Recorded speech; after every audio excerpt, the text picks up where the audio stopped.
Dear students, chemical bonding and molecular structure എന്ന് പറയുന്ന യൂണിറ്റിന്റെ മൂന്നാമത്തെ ക്ലാസ് ആണ് നമ്മൾ ഇന്ന് കേൾക്കാൻ പോകുന്നത്. കഴിഞ്ഞ ക്ലാസ്സിൽ നമ്മൾ എങ്ങനെയാണ് ഒരു അയോണിക് ബോണ്ട് ഫോം ചെയ്യുന്നത് എന്നാണ് ഡിസ്കസ് ചെയ്തത്. ഓക്കെ, അപ്പോൾ അയോണിക് ബോണ്ട് ഫോർമേഷനെ കുറിച്ചും അവിടെ നടക്കുന്ന എനർജി ചേഞ്ചസിനെ കുറിച്ചൊക്കെയാണ് കഴിഞ്ഞ ക്ലാസ്സിൽ നമ്മൾ ഡിസ്കസ് ചെയ്തത്. ഇന്ന് നമ്മൾ പുതിയൊരു ടൈപ്പ് ബോണ്ടിങ്ങിനെ കുറിച്ചാണ് പഠിക്കാൻ പോകുന്നത്, കോവാലന്റ് ബോണ്ട്. നിങ്ങൾ ചെറിയ ക്ലാസ്സിൽ കേട്ടിട്ടുള്ളതാണ് കോവാലന്റ് ബോണ്ടിനെ കുറിച്ച്. അപ്പോൾ ഇന്ന് നമ്മൾ കോവാലന്റ് ബോണ്ട് എങ്ങനെ ഫോം ചെയ്യുന്നു എന്നതാണ് ഡിസ്കസ് ചെയ്യുന്നത്. A covalent bond is formed by mutual sharing of electron between atoms. നമ്മൾ നേരത്തെ ഒക്ടറ്റ് റൂൾ പഠിച്ചു.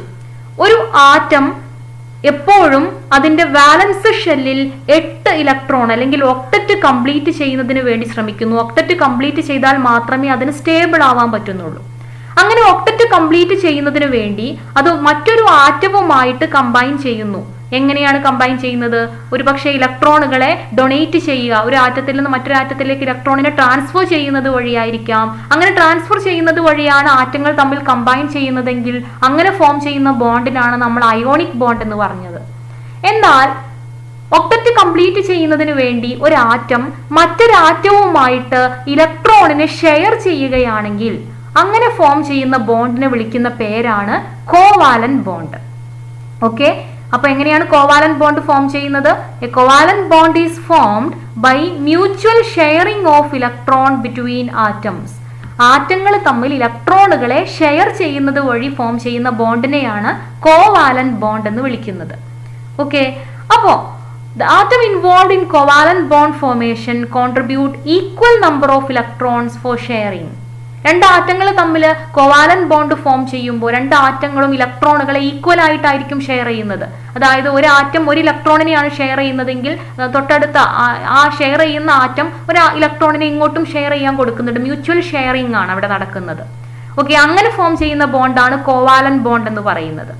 ഓക്കെ, അങ്ങനെ ഷെയർ ചെയ്യുന്ന ഇലക്ട്രോണുകൾ രണ്ട് ആറ്റങ്ങൾക്കും, അവിടെ രണ്ട് ആറ്റങ്ങൾക്കിടയിൽ ഷെയർ ചെയ്യുന്ന ഇലക്ട്രോൺ രണ്ട് ആറ്റങ്ങൾക്കും ഒരുപോലെ ഉപയോഗിക്കുന്ന ഒരുപോലെ വേണ്ട ഇലക്ട്രോൺ ആണ്. ഓക്കെ, അപ്പോൾ the shared electron become common to both atom. ഇപ്പോൾ ഹൈഡ്രജനും തമ്മിൽ കമ്പൈൻ ചെയ്ത് H2 എന്ന് പറയുന്ന മോളിക്യൂൾ ഫോം ചെയ്യുമ്പോൾ അവിടെ എങ്ങനെയാണ്? അവിടെ ഷെയറിംഗ് ആണ് നടക്കുന്നത്, കോവാലന്റ് ബോണ്ട് ഫോർമേഷൻ ആണ് നടക്കുന്നത്. ഹൈഡ്രജൻ ആറ്റം അതിന്റെ വാലൻസ് ഷെല്ലിൽ ആകെയുള്ള ഒരു ഇലക്ട്രോണിനെ രണ്ടാമത്തെ ഹൈഡ്രജൻ ആറ്റവുമായിട്ട് ഷെയർ ചെയ്യുന്നു, അല്ലെ? അവരെ രണ്ടാമത്തെ ഹൈഡ്രജൻ ആറ്റമോ അതിന്റെ കയ്യിലുള്ള അതിന്റെ അടുത്തുള്ള ഒരു ഇലക്ട്രോൺ എന്ത് ചെയ്യുന്നു? മറ്റേ ഹൈഡ്രജനുമായിട്ടും ഷെയർ ചെയ്യുന്നു. അങ്ങനെ രണ്ട് ഇലക്ട്രോണുകളെയും പരസ്പരം അങ്ങോട്ടും ഇങ്ങോട്ടും ഷെയർ ചെയ്യുന്നു. അതുകൊണ്ട് ഷെയർ ചെയ്തിരിക്കുന്ന ഇലക്ട്രോൺ രണ്ട് ആറ്റങ്ങൾക്കും കോമൺ ആയിട്ട് ഉള്ളതാണ്. ഓക്കെ, അപ്പൊ ഇവിടെ ഷെയർ ചെയ്തിരിക്കുന്ന ഇലക്ട്രോണിനെയാണ് നമ്മൾ ബോണ്ട് പെയർ ഇലക്ട്രോൺ എന്ന് പറയുന്നത്. എത്ര ഇലക്ട്രോണുകൾ അവിടെ ഷെയർ ചെയ്തിട്ടുണ്ടോ ആ ഷെയർ ചെയ്തിരിക്കുന്ന ഇലക്ട്രോൺ പെയേഴ്സിനെ നമ്മൾ ബോണ്ട് പെയർ ഇലക്ട്രോൺസ് എന്ന് വിളിക്കുന്നു. ഓക്കെ, അപ്പൊ എങ്ങനെയാണ് കോവാലന്റ് ബോണ്ട് ഫോം ചെയ്യുന്നത്? ഒരു ആറ്റം മറ്റൊരു ആറ്റവുമായിട്ട് ഇലക്ട്രോണിനെ ഷെയർ ചെയ്യുന്നത് വഴി ഫോം ചെയ്യുന്ന ബോണ്ടിനെയാണ് നമ്മൾ കോവാലന്റ് ബോണ്ട് എന്ന് വിളിക്കുന്നത്. ഓക്കെ, അപ്പോ ഒരു ആറ്റം ഒറ്റ ഇലക്ട്രോൺ പെയറിനെയാണ് ഷെയർ ചെയ്യുന്നതെങ്കിൽ, രണ്ട് ആറ്റങ്ങൾ തമ്മിൽ ഒരു ഇലക്ട്രോൺ പെയറിനെയാണ് ഷെയർ ചെയ്യുന്നതെങ്കിൽ അവിടെ ഫോം ചെയ്യുന്ന ബോണ്ടിന് പറയുന്ന പേരാണ് സിംഗിൾ കോവാലന്റ് ബോണ്ട്. ഇപ്പൊ ക്ലോറിന്റെ കേസ് നോക്കാം. ക്ലോറിന്റെ വാലൻസ് ഷെല്ലിൽ 7 ഇലക്ട്രോൺ ആണുള്ളത്. അതിന് ഒരു ഇലക്ട്രോണിനെ കൂടി കിട്ടിയാൽ ഒക്ടറ്റ് കംപ്ലീറ്റ് ചെയ്യാം. അപ്പോൾ അതെന്ത് ചെയ്യുന്നു? തൊട്ടടുത്തുള്ള ക്ലോറിൻ ആറ്റത്തിൽ നിന്ന് ഒരു ഇലക്ട്രോണിനെ ഷെയർ ചെയ്യുന്നു. അപ്പൊ ഈ ക്ലോറിൻ എന്ത് ചെയ്യുന്നു? ഈ രണ്ടാമത്തെ ക്ലോറിനിൽ നിന്നും ഇലക്ട്രോണിനെ അങ്ങോട്ടും ഇങ്ങോട്ടും ഷെയർ ചെയ്യുന്നു. അപ്പൊ പരസ്പരം ഓരോ ഇലക്ട്രോണിനെ അങ്ങോട്ടും ഇങ്ങോട്ടും ഷെയർ ചെയ്യുന്നത് വഴി രണ്ട് ക്ലോറിൻ ആറ്റങ്ങൾക്കും ഒക്ടറ്റ് കംപ്ലീറ്റ് ചെയ്യാൻ പറ്റുന്നു. അപ്പൊ ഇവിടെ ഫോം ചെയ്യുന്നത് സിംഗിൾ കോവാലന്റ് ബോണ്ടാണ്. ഓക്കെ, ഇനി if the atom share 2 pair of electrons, the covalent bond is called double bond. Double covalent bond. Double bond ആണ് ഇവിടെ ഫോം ചെയ്യുന്നത്. ഓക്കെ, അപ്പൊ നമുക്ക് നോക്കാം. ഇവിടെ ഓക്സിജൻ ആറ്റത്തിന്റെ കേസിൽ അതിന്റെ വാലൻസ് ഷെല്ലിൽ 6 ഇലക്ട്രോൺ ആണുള്ളത്. അതിന് ഒക്ടറ്റ് കംപ്ലീറ്റ് ചെയ്യണമെങ്കിൽ 2 ഇലക്ട്രോൺ കൂടി വേണം. അപ്പൊ ഈ ഓക്സിജൻ ആറ്റം തൊട്ടടുത്തുള്ള ഓക്സിജൻ ആറ്റത്തിൽ നിന്ന് 2 ഇലക്ട്രോണിനെ ഷെയർ ചെയ്യുന്നു. ഈ ഓക്സിജൻ ആറ്റത്തിൽ നിന്നും 2 ഇലക്ട്രോണിനെ ഷെയർ ചെയ്യുന്നു. അങ്ങനെ 2 ഇലക്ട്രോണിനെ പരസ്പരം അങ്ങോട്ടും ഇങ്ങോട്ടും ഷെയർ ചെയ്യുന്നത് വഴി അവിടെ ഡബിൾ ബോണ്ട് ഫോം ചെയ്യുന്നു. Okay, if the atom shared 3 pair of electrons, the bond is called triple bond. 3 electron പെയേഴ്സിനെ ഷെയർ ചെയ്യുന്നുണ്ടെങ്കിൽ, ഇപ്പൊ നൈട്രജന്റെ കേസിൽ നൈട്രജന്റെ വാലൻസ് ഷെല്ലിൽ 5 ഇലക്ട്രോൺ ആണുള്ളത്. അതിന് 3 ഇലക്ട്രോൺ കൂടി കിട്ടിയാൽ മാത്രമേ വാലൻസ് ഷെല്ലിൽ 8 ഇലക്ട്രോൺ തികയ്ക്കാൻ പറ്റുള്ളൂ, ഒക്ടറ്റ് കംപ്ലീറ്റ് ചെയ്യാൻ പറ്റുള്ളൂ. അപ്പോൾ നൈട്രജൻ എന്ത് ചെയ്യുന്നു? ഈ നൈട്രജൻ ആറ്റത്തിൽ നിന്ന് 3 ഇലക്ട്രോണിനെ ഷെയർ ചെയ്യുന്നു. ഈ നൈട്രജനിൽ നിന്ന് 3 ഇലക്ട്രോണിനെ ഷെയർ ചെയ്യുന്നു. അങ്ങനെ 3 ഇലക്ട്രോണിനെ പരസ്പരം അങ്ങോട്ടും ഇങ്ങോട്ടും ഷെയർ ചെയ്യുന്നത് വഴി അവിടെ ഒരു ട്രിപ്പിൾ ബോണ്ട് ഫോം ചെയ്യുന്നു. ഓക്കെ, അപ്പൊ എന്താണ് കോവാലന്റ് ബോണ്ട് എന്ന് നമ്മൾ പഠിച്ചു കഴിഞ്ഞു. അതിൽ സിംഗിൾ ബോണ്ട് ഫോർമേഷനും ഡബിൾ ബോണ്ട് ഫോർമേഷനും ട്രിപ്പിൾ ബോണ്ട് ഫോർമേഷനും പഠിച്ചു. ഇപ്പോൾ നിങ്ങൾക്ക് കാണാൻ പറ്റും കോവാലന്റ് ബോണ്ടിൽ ഫ്ലൂറിൻ, ഇത് ഫ്ലൂറിൻ ആറ്റത്തിന്റെ കേസിൽ നമുക്ക് നോക്കാം. ഇവിടെ ഫ്ലൂറിൻ ആറ്റത്തിന് 7 വാലൻസ് ഇലക്ട്രോൺ ആണുള്ളത്. ഈ ഫ്ലൂറിൻ ആറ്റത്തിനും 7 വാലൻസ് ഇലക്ട്രോൺ ആണുള്ളത്. ഇവർക്ക് ഒക്ടറ്റ് കംപ്ലീറ്റ് ചെയ്യണമെങ്കിൽ അല്ലെങ്കിൽ സ്റ്റേബിൾ ആവണമെങ്കിൽ ഈ വാലൻസ് ഷെല്ലിലേക്ക് 1 ഇലക്ട്രോണിനെ കൂടി കിട്ടണം.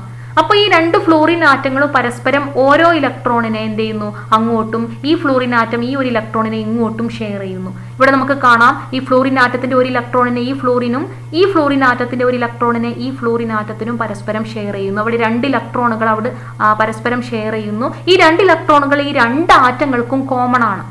അങ്ങനെ ഈ 2 ഫ്ലൂറിൻ ആറ്റത്തിന്റെ ഇടയിൽ ഒരു സിംഗിൾ ബോണ്ട് ഫോം ചെയ്യുന്നു. കാരണം ഓരോ ഇലക്ട്രോണിനെയാണ് പരസ്പരം അങ്ങോട്ടും ഇങ്ങോട്ടും ഷെയർ ചെയ്യുന്നത്, അല്ലെ? അപ്പൊ ഫ്ലൂറിൻ ആറ്റങ്ങൾക്കിടയിൽ ഒരു സിംഗിൾ കോവാലന്റ് ബോണ്ട് ഫോം ചെയ്യുന്നു. ഇനി ഇവിടെ നമുക്ക് H2O മോളിക്യൂൾ ഫോം ചെയ്യുന്നത് നോക്കാം. ഓക്സിജൻ ആറ്റത്തിന്റെ കേസിൽ അതിന്റെ വാലൻസ് ഷെല്ലിൽ 6 ഇലക്ട്രോൺ ആണുള്ളത്, അല്ലെ? ഇനി അതിന് എത്ര ഇലക്ട്രോൺ കൂടി? 2 ഇലക്ട്രോൺ കൂടി കിട്ടണം. ഹൈഡ്രജന്റെ കേസിൽ അതിന് സ്റ്റേബിൾ ആവണമെങ്കിൽ അതിന്റെ വാലൻസ് ഷെല്ലിലേക്ക് 1 ഇലക്ട്രോൺ കൂടി കിട്ടണം. അപ്പൊ ഇവിടെ എന്താ സംഭവിക്കുന്നത്? ഈ ഹൈഡ്രജൻ ആറ്റം ഈ ഓക്സിജൻ ആറ്റവുമായിട്ട് 1 ഇലക്ട്രോണിനെ പരസ്പരം അങ്ങോട്ടും ഇങ്ങോട്ടും ഷെയർ ചെയ്യുന്നു, അല്ലെ? അപ്പൊ ഈ 1 ഇലക്ട്രോണിനെ ഇങ്ങോട്ടും ഈ 1 ഇലക്ട്രോണിനെ ഇങ്ങോട്ടും ഷെയർ ചെയ്യുന്നു. ഇവിടെ നമുക്ക് കാണാം. അപ്പൊ ഇവിടെ എന്താ സംഭവിച്ചത്? ഇങ്ങോട്ട് 1 ഇലക്ട്രോൺ, ഓക്സിജൻ 1 ഇലക്ട്രോൺ കൂടി കിട്ടി. ഹൈഡ്രജന്റെ കേസിൽ അത് സ്റ്റേബിൾ ആയി, ഹൈഡ്രജന് 2 ഇലക്ട്രോൺ ആയി. ഇനി ഈ ഹൈഡ്രജൻ ആറ്റത്തിന്റെ കേസിലും അതുപോലെ തന്നെ 1 ഇലക്ട്രോൺ കൂടി കിട്ടിയാൽ അതിന് സ്റ്റേബിൾ ആവാം. അപ്പൊ ഇവിടെ നിന്ന് 1 ഇലക്ട്രോൺ അങ്ങോട്ടും ഇങ്ങോട്ടും ഷെയർ ചെയ്യുന്നു. ഈ 1 ഇലക്ട്രോണിനെ ഇങ്ങോട്ടും ഈ 1 ഇലക്ട്രോണിനെ ഇങ്ങോട്ടും ഷെയർ ചെയ്യുന്നു. അപ്പൊ ഹൈഡ്രജന്റെ കേസിൽ അതിന്റെ വാലൻസ് ഷെല്ലിൽ 2 ഇലക്ട്രോൺ ആയി, അതിന് സ്റ്റേബിൾ ആവാൻ പറ്റി.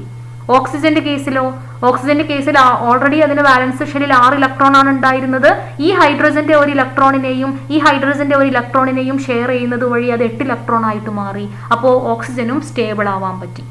അങ്ങനെ ഇവിടെ എന്താ സംഭവിച്ചത്? ഹൈഡ്രജനും ഓക്സിജനും തമ്മിൽ, 2 ഹൈഡ്രജൻ ആറ്റങ്ങളും ഓക്സിജൻ ആറ്റവും തമ്മിൽ ഒരു സിംഗിൾ ബോണ്ട് ഫോർമേഷൻ നടക്കുന്നു. Single covalent bond formation. ഇവിടെയും ഓരോ ഇലക്ട്രോണിനെ പരസ്പരം ഷെയർ ചെയ്തു, ഇവിടെയും ഓരോ ഇലക്ട്രോണിനെ പരസ്പരം ഷെയർ ചെയ്തു. അങ്ങനെ 2 കോവാലന്റ് ബോണ്ടുകൾ ഫോം ചെയ്യുന്നു. ഓക്കെ, നമ്മൾ നേരത്തെ പറഞ്ഞു the electron pair which are participated in bond formation are called bond pair electron, അല്ലെ? ഒരു ബോണ്ടിങ്ങിൽ പങ്കെടുക്കുന്ന ഇലക്ട്രോൺ പെയർസിനെ, ഷെയറിംഗിൽ പങ്കെടുക്കുന്ന ഇലക്ട്രോൺ പെയറിനെ നമ്മൾ ബോണ്ട് പെയർ ഇലക്ട്രോൺസ് എന്നാണ് വിളിക്കുന്നത്.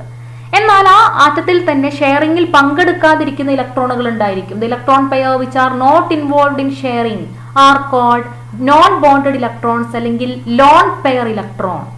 ഓക്കെ, അപ്പൊ ബോണ്ടിങ്ങിൽ പങ്കെടുക്കാത്ത ഇലക്ട്രോണുകളെ നമ്മൾ വിളിക്കുന്ന പേരാണ് ലോൺ പെയർ ഇലക്ട്രോൺസ്. നമുക്കിവിടെ നോക്കാം. ഇവിടെ ഓക്സിജൻ ആറ്റത്തിന്റെ കേസിൽ ഇവിടെ 2 ഇലക്ട്രോൺ പെയറുകളാണ് പരസ്പരം അങ്ങോട്ടും ഇങ്ങോട്ടും ഷെയർ ചെയ്യുന്നത്. ഓക്സിജൻ ആറ്റത്തിന്റെ കേസിൽ വാലൻസ് ഷെല്ലിൽ 6 ഇലക്ട്രോൺ ആണ് ഉണ്ടായിരുന്നത്. അപ്പോൾ പരസ്പരം എന്ത് ചെയ്യുന്നു? 2 ഇലക്ട്രോണുകളെ അങ്ങോട്ടും ഇങ്ങോട്ടും ഷെയർ ചെയ്യുന്നു. അപ്പൊ ഈ 2 ഇലക്ട്രോൺ പെയറുകളെ, ഒരു പെയർ ഇതാണ്, ഒരു പെയർ ഇതാണ്, ഈ 2 ഇലക്ട്രോൺ പെയറുകളെ നമുക്ക് ബോണ്ട് പെയർ ഇലക്ട്രോൺസ് എന്ന് വിളിക്കാം. കാരണം അതാണ് ഇവിടെ ഷെയറിംഗിൽ പങ്കെടുക്കുന്നത്. അപ്പൊ ഇവിടെ 2 ബോണ്ട് പെയേഴ്സ് ഉണ്ട്. എന്നാൽ ലോൺ പെയറുകൾ എത്ര എണ്ണം ഉണ്ട്? 1, ഒരു പെയർ, 2 പെയർ, 3 പെയർ. ഇവിടെയോ 1 പെയർ, 2 പെയർ, 3 പെയർ. അങ്ങനെ ആകെ 6 പെയർ ലോൺ പെയർ ഉണ്ട്. അതായത് ബോണ്ടിങ്ങിൽ പങ്കെടുക്കാത്ത 6 ലോൺ പെയർ ഇലക്ട്രോൺസ് ഉണ്ട്. ഇനി നൈട്രജൻ ആറ്റത്തിന്റെ കേസിൽ നമുക്ക് നോക്കാം. നൈട്രജൻ ആറ്റത്തിന്റെ കേസിൽ ഇവിടെ ഷെയറിംഗിൽ പങ്കെടുക്കുന്നത് 3 പെയർ ഇലക്ട്രോൺസ് ആണ്. അപ്പൊ 3 ബോണ്ട് പെയർ ഇലക്ട്രോൺ ഉണ്ട്. എന്നാൽ ഷെയറിംഗിൽ പങ്കെടുക്കാതിരിക്കുന്നത് ഇവിടെ 1 പെയറും ഇവിടെ 1 പെയറും, 2 ലോൺ പെയർ ഇലക്ട്രോൺസും ഉണ്ട്. ഓക്കെ, അപ്പൊ ഷെയറിംഗിൽ പങ്കെടുക്കാതിരിക്കുന്ന ഇലക്ട്രോണുകളെ നമ്മൾ ലോൺ പെയർ ഇലക്ട്രോൺ എന്നാണ് വിളിക്കുന്നത്. ഷെയറിംഗിൽ പങ്കെടുക്കുന്ന ഇലക്ട്രോൺസിനെ നമുക്ക് ബോണ്ട് പെയർ ഇലക്ട്രോൺസ് എന്നും വിളിക്കാം. ഓക്കെ, ഇനി എന്താണ് കോവാലൻസി എന്ന് പറയുന്നത്? The number of electron pair shared by an atom. ഒരു ആറ്റം എത്ര ഇലക്ട്രോൺ പെയേഴ്സിനെ ഷെയർ ചെയ്യുന്നു എന്നുള്ളതാണ് അതിന്റെ കോവാലൻസി എന്ന് പറയുന്നത്. ഓക്കെ, ഒരു ആറ്റം എത്ര ഇലക്ട്രോണുകളെ മറ്റൊരു ആറ്റത്തിന് കോൺട്രിബ്യൂട്ട് ചെയ്യുന്നു, ഷെയർ ചെയ്യുന്നതിന് വേണ്ടിയിട്ട് കോൺട്രിബ്യൂട്ട് ചെയ്യുന്നു എന്നതാണ് അതിന്റെ കോവാലൻസി എന്നതുകൊണ്ട് ഉദ്ദേശിക്കുന്നത്. The number of electron pairs shared by an atom or the number of electrons contributed by an atom for the formation of covalent bond. Covalent bond ഫോർമേഷന് വേണ്ടിയിട്ട് ഒരു ആറ്റം എത്ര ഇലക്ട്രോണുകളെ കോൺട്രിബ്യൂട്ട് ചെയ്തു, എത്ര ഇലക്ട്രോണുകളെ ഷെയർ ചെയ്തു എന്നതാണ് കോവാലൻസി എന്നതുകൊണ്ട് ഉദ്ദേശിക്കുന്നത്. അങ്ങനെയാകുമ്പോൾ ക്ലോറിന്റെ കോവാലൻസി എത്രയാണ്? ക്ലോറിൻ എത്ര ഇലക്ട്രോൺ പെയറിനെയാണ് ഷെയർ ചെയ്യുന്നത്? ഒറ്റ ഇലക്ട്രോൺസിനെ, അല്ലെ ഒരു ഇലക്ട്രോണിനെയാണ് കോൺട്രിബ്യൂട്ട് ചെയ്യുന്നത്. അപ്പൊ അതിന്റെ കോവാലൻസി എന്ന് പറയുന്നത് 1 ആണ്. ഓക്സിജൻ ആണെങ്കിൽ 2 ആണ്. നൈട്രജൻ ആണെങ്കിൽ 3 ഇലക്ട്രോണിനെയാണ് ഷെയർ ചെയ്യുന്നത്, അല്ലെ. അപ്പോൾ നൈട്രജന്റെ കോവാലൻസി എന്ന് പറയുന്നത് 3 ആണ്. ഓക്കെ, ഇനി ഇപ്പൊ നമ്മൾ എന്താണ് കോവാലന്റ് ബോണ്ട് എന്ന് പഠിച്ചു. കോവാലന്റ് ബോണ്ടിലെ ബോണ്ട് പെയർ എന്താണ്, ലോൺ പെയർ എന്താണ്, single covalent bond, double bond, triple bond എന്താണെന്ന് പഠിച്ചു. എന്താണ് കോവാലൻസി എന്ന് പഠിച്ചു. ഇപ്പൊ നമുക്കൊരു മോളിക്യൂൾ തന്നു കഴിഞ്ഞാൽ അവിടെ എങ്ങനെയാണ് കോവാലന്റ് ബോണ്ട് ഫോം ചെയ്യുന്നത് എന്നതിനെ കുറിച്ച് അതിന്റെ ഒരു ലൂയിസ് സ്ട്രക്ചർ വരയ്ക്കാൻ നിങ്ങൾക്ക് കഴിയുമെന്ന് വിചാരിക്കുന്നു. അപ്പൊ ഇവിടെ നമുക്ക് നോക്കാം. ഇവിടെ കാർബൺ ഡൈ ഓക്സൈഡ് ആണിത്. കാർബൺ ഡൈ ഓക്സൈഡ് മോളിക്യൂളിന്റെ കേസിൽ കാർബണിന് 4 വാലൻസ് ഇലക്ട്രോൺ ആണുള്ളത്. ഇനി അതിന് 4 വാലൻസ് ഇലക്ട്രോണിനെ കൂടി കിട്ടണം, 8 ഇലക്ട്രോൺ ആവണമെങ്കിൽ. അപ്പോൾ അതെന്ത് ചെയ്യുന്നു?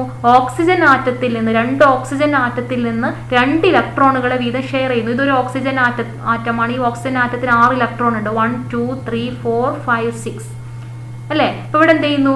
ആ 6 ഇലക്ട്രോണിലെ 2 ഇലക്ട്രോണിനെ കൂടി കാർബൺ എന്ത് ചെയ്യുന്നു? ഷെയർ ചെയ്യുന്നു. അതുപോലെ ഇവിടെയും ഓക്സിജൻ ആറ്റത്തിലെ 6 ഇലക്ട്രോണിൽ നിന്ന് 2 ഇലക്ട്രോണുകളെ കാർബൺ ഷെയർ ചെയ്യുന്നു. അങ്ങനെ കാർബണിന് ആകെ 8 ഇലക്ട്രോൺ ആയി. അതേപോലെ ഓക്സിജൻ ആറ്റം ആ വാലൻസ് ഷെല്ലിൽ 6 ഇലക്ട്രോൺ ആണ് ഉണ്ടായിരുന്നത്. ഈ കാർബണിന്റെ 2 ഇലക്ട്രോണിനെ കൂടി ഓക്സിജൻ ഷെയർ ചെയ്യുന്നു. അങ്ങനെ ഓക്സിജൻ 8 ഇലക്ട്രോൺ ആയി. ഇവിടെയും ഓക്സിജൻ അതിന്റെ വാലൻസ് ഷെല്ലിൽ 2 ഇലക്ട്രോൺ ആണ് ഉണ്ടായിരുന്നത്. അതെന്ത് ചെയ്തു? കാർബണിന്റെ 2 ഇലക്ട്രോണിനെ കൂടി, ഈ 2 ഇലക്ട്രോൺ കാർബണിന്റെ 2 ഇലക്ട്രോൺ ആണ്, ഈ 2 ഇലക്ട്രോണിനെ കൂടി ഷെയർ ചെയ്യുന്നു. അങ്ങനെ എന്ത് ചെയ്യുന്നു? ഒക്ടറ്റ് കംപ്ലീറ്റ് ചെയ്യുന്നു. അപ്പൊ ഇവിടെ കാർബണിന്റെ കേസിൽ കാർബൺ 2 ഇലക്ട്രോൺ പെയർസിനെ ഓക്സിജനിൽ നിന്നും ഈ 2 ഇലക്ട്രോൺ പെയറിനെ ഓക്സിജനിൽ നിന്നും ഷെയർ ചെയ്യുന്നു. അങ്ങനെ കാർബണിനും ഒക്ടറ്റ് കംപ്ലീറ്റ് ചെയ്യാൻ പറ്റുന്നു. 2 ഓക്സിജൻ ആറ്റങ്ങൾക്കും ഒക്ടറ്റ് കംപ്ലീറ്റ് ചെയ്യാൻ പറ്റുന്നു. അങ്ങനെയാണ് ഇവിടെ carbon dioxide molecule form ചെയ്യുന്നത്. അപ്പൊ കാർബൺ ഡൈ ഓക്സൈഡിന്റെ കേസിൽ 4 ബോണ്ട് പെയർ ഇലക്ട്രോണുകളാണ് ഉള്ളത്, അല്ലെ. 1 2 3 4 4 bond pair electron. Lone pair ഇലക്ട്രോണോ? ഇവിടെ അതേപോലെ 1 2 3 4 4 ലോൺ പെയർ ഇലക്ട്രോണുകളും ഉണ്ട്. ഓക്കെ, അപ്പൊ ഇന്നത്തെ ക്ലാസ്സിൽ നമ്മൾ ഡിസ്കസ് ചെയ്തത് കോവാലന്റ് ബോണ്ട് ഫോർമേഷനെ കുറിച്ചാണ്. എങ്ങനെയാണ് കോവാലന്റ് ബോണ്ട് ഫോം ചെയ്യുന്നത്, എന്താണ് കോവാലന്റ് ബോണ്ട് എന്ന് പറയുന്നത്, സിംഗിൾ കോവാലന്റ് ബോണ്ട് എപ്പോഴാണ്, double covalent bond, triple bond ഇതൊക്കെ എപ്പോഴാണ് ഫോം ചെയ്യുന്നത് എന്നുള്ള കാര്യം പറഞ്ഞു. അതുപോലെ കോവാലൻസി, ഒരു ആറ്റത്തിന്റെ കോവാലൻസി എന്ന് പറയുന്നത് എന്താണ് bond pair electron, lone pair electron എന്താണ്, ഇങ്ങനെയുള്ള കാര്യങ്ങളൊക്കെയാണ് ഇന്നത്തെ ക്ലാസ്സിൽ ഡിസ്കസ് ചെയ്തത്. കോവാലന്റ് ബോണ്ട് ഫോർമേഷനുമായി ബന്ധപ്പെട്ട ബാക്കി ഭാഗം നമുക്ക് അടുത്ത ക്ലാസ്സിൽ ഡിസ്കസ് ചെയ്യാം. Okay, thank you.